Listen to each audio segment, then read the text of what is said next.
Thank you for joining us for this session on introducing pay-per-use models to your sales strategy. My name is Chris Cahill, part of the team here at Revenera, and today I'm joined by our Senior Director of Product Management and a rising voice on the subject of pay-per-use monetization, Mr. Paul Bland. Paul, welcome. Thank you very much, Chris. Great to be here. As always, if you have any questions during this presentation, please do put them into the Q&A box. We'd love for this to be as interactive as possible.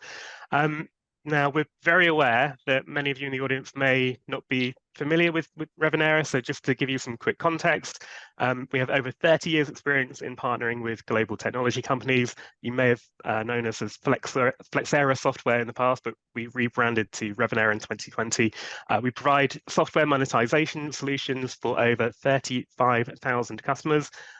Ultimately, more than $46 billion in annual revenue is protected using Revenera's licensing, provisioning, and entitlement management technology. And we exist to help software producers grow revenue and streamline operations across SaaS, on-premises, devices, and hybrid deployments with flexible monetization models. Ultimately, helping you manage complexity at scale. As your company grows, whether organically by adding new product lines and business model deployment models or through M&A activity, we're here to help you monetize what matters and provide a single source of truth for monetization data. Now, speaking of data, this report is hot off the press. We published this just a couple of hours ago. Revenera's Monetization Monitor 2020 Outlook.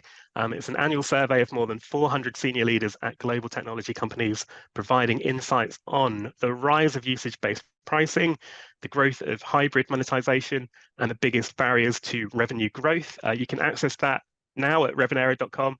Don't leave the webinar. Maybe open another tab, but don't read it till we're done here, because I'm going to give you a sneak peek straight away. So this question is particularly pertinent to today's conversation.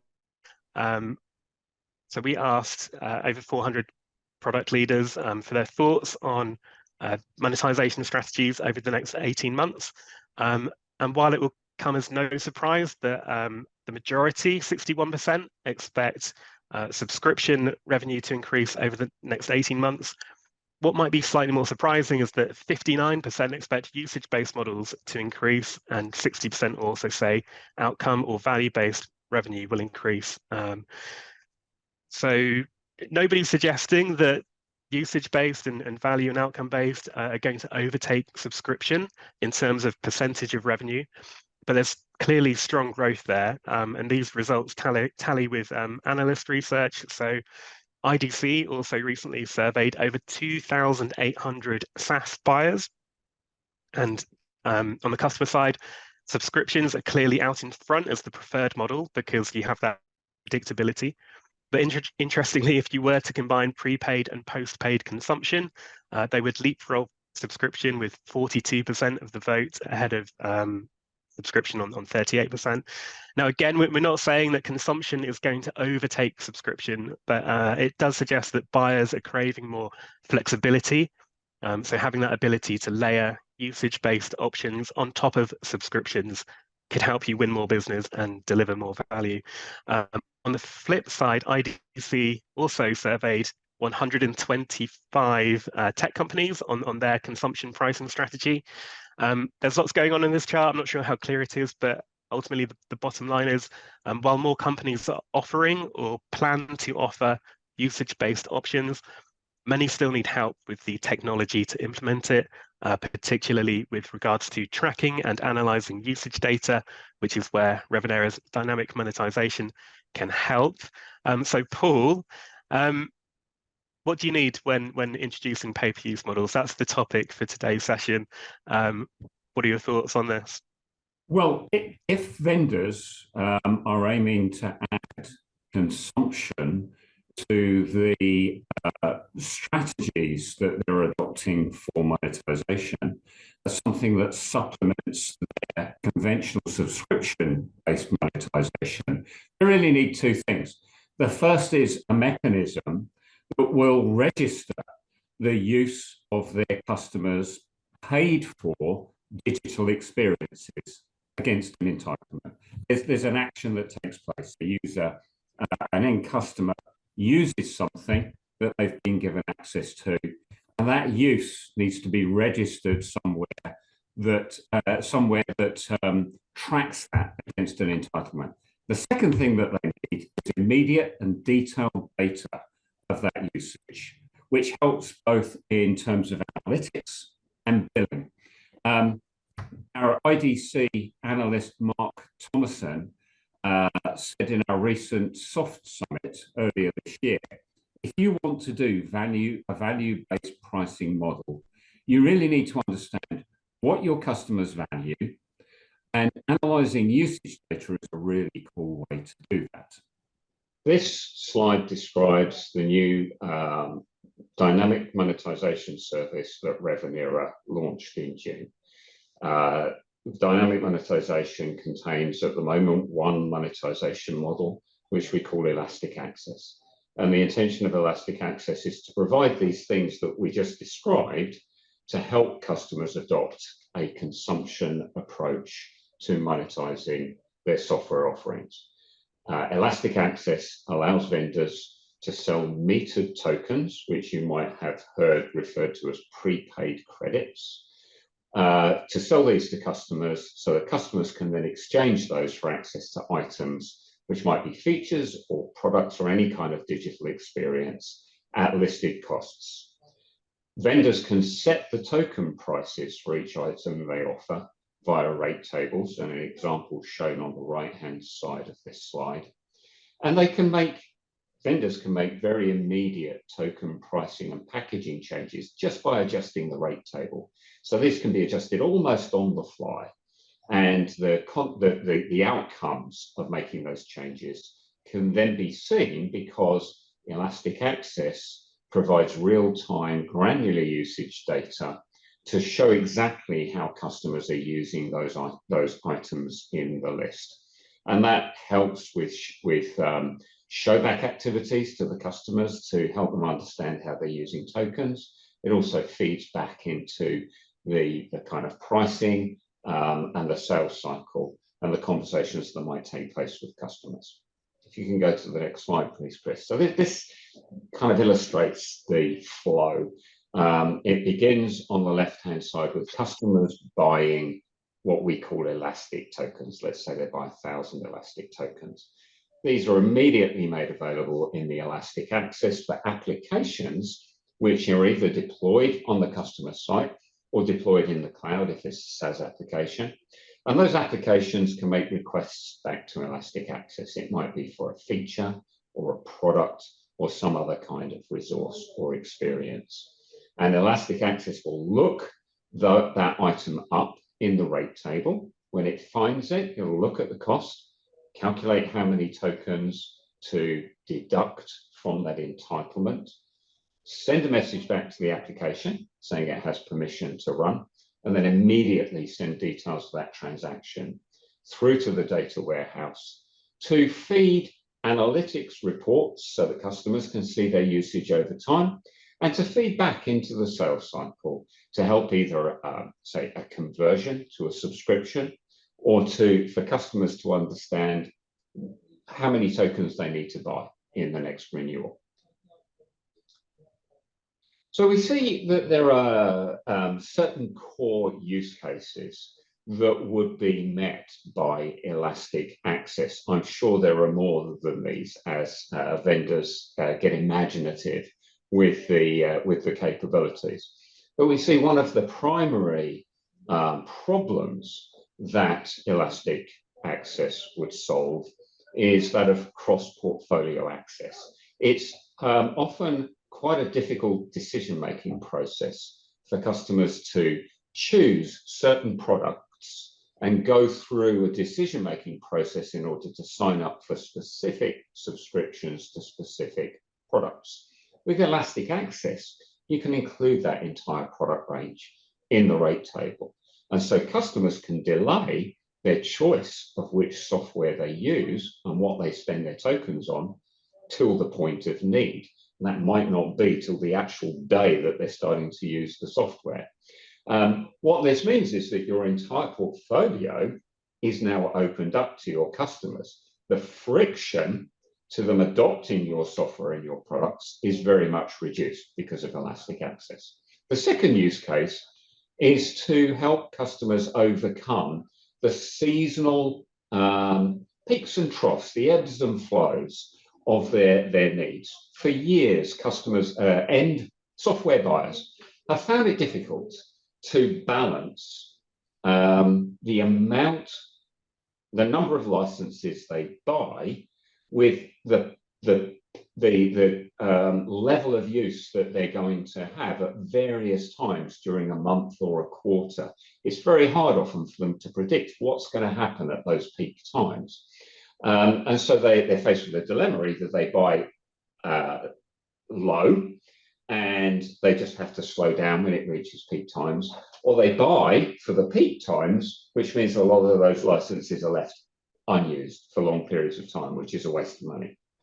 So with elastic access, you can blend these things. The least capacity is provided at the kind of core level of need, which is the almost constant need throughout the time period. And those peak periods can be paid for informally with elastic tokens. That means that the project delays, which might occur because of under provisioning, will not be there, and unused wasteful licenses will also not be there. So they're two really important use cases which we think will be, which we've seen are addressed through elastic access. And the final one that I wanted to mention was providing your customers with premium features on a pay-per-use basis. Traditionally, in order to provide access to premium features, vendors have packaged their products at different levels. You might characterize them informally as kind of bronze, silver, gold packages. And customers have to make an upfront choice whether they pay the premium to get the gold package and those extra features that they need, or whether they just pitch themselves in the middle or at the baseline and just limit what they can do. Well, with elastic access, they can buy the package that they're going to use most of the time and then have tokens to spare in order to get access to these premium features, these extra features, when they need them. So this is another case of removing the barriers that exist for your customers' access to the range of capabilities that you offer. So we see elastic access as being a win-win situation for both software vendors and for buyers. It provides a mechanism for flexibility where vendors can sell how customers want to buy, and customers can just make decisions on demand and scale according to their needs. It reduces the friction that vendors experience trying to close deals and that buyers face when they have to make these difficult procurement decisions. Vendors get the ability to make very rapid changes to their packaging and their pricing, and that allows them to respond well to buyers' needs, which improves their experiences. It provides a way of iterating around the pricing problem in order to optimize on price and cost, in order to get a better sense of how price is aligned with value. And it allows those the end customers to focus much more on their operational expense rather than capital outlay. It reduces risk for vendors where licenses might be overused, and it minimizes waste and helps for end customers and helps them to maintain compliance. And the data helps producers to be able to identify upsell and cross-sell opportunities to have really informed conversations with customers about their needs, and for buyers to be able to see what they're spending and allocate costs appropriately depending on how the software was used within their organization. one of our customers, Ansys, have been using an elastic model provided by us for a while now. And Steve Dell spoke at our Soft Summit in April, and he made the point that using elastic licensing allows vendors to lower the cost barriers and the obstacles to adoption that end customers have often had when trying to use Ansys software. And he noted that customers like the fact that they don't have to make an upfront commitment to one product or another when their information is very much incomplete. They can leave it till the point of need, and where they clearly know what software they need. Then they can choose the product that they use and pay accordingly. So this probably brings you to the point of asking, well, I can see how this would be of some benefit eventually, but how do we get started? How do we get from where we are, where we just have pure subscription or even perpetual licensing, to the point where we've got like a healthy blend of subscription with consumption opportunities for our end customers? How do we decide how many tokens we should be charging for each software product? How do we decide what products we should even include in our price list? And we think that this is one of the ways in which the readiness of the data that results from elastic access helps vendors to get started. The first step, we would say, would be to just to have a data gathering period where elastic access is blended in with your other licenses. And by the way, elastic access is all driven by REST APIs. So it's very easy to incorporate into your existing software products and existing licensing. It doesn't replace, it supplements what's already there. And the goal here is to produce some almost telemetry data, get some idea of utilization and customers' appetite for occasional use of your software. Offer your customers some product tryout, some free tokens just to see how they adopt, and gradually layer in that elastic access with no enforcement. Do something simple like a token count of one unit for each access to a feature or product, and have a period of fact gathering to work out the average cost and utilization for customer personas to get an idea of what they would use if they had free access to the portfolio. And then as that data accumulates and you get used to looking at it, gradually refine the offering and the pricing. Maybe blend a number of free tokens with some paid for tokens as customers have got used to the value that they're deriving from easy access to the software. That opens their eyes to the benefits, which makes it possible to have that conversation about paying for the tokens. And then roll out an initial token cost rate table, provide an initial tryout, and then iterate around the problem. So it's a progressive cycle of iteration and refinement, feedback and promotions, and eventual conversion on cost that reflects the value that customers are deriving from the software.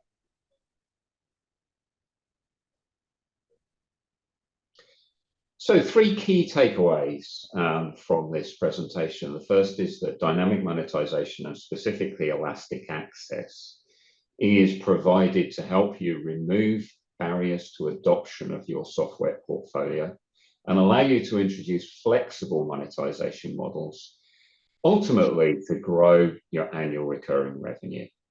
The out-of-the-box elastic access model offers a metered pay-as-you-go way for customers to access your portfolio.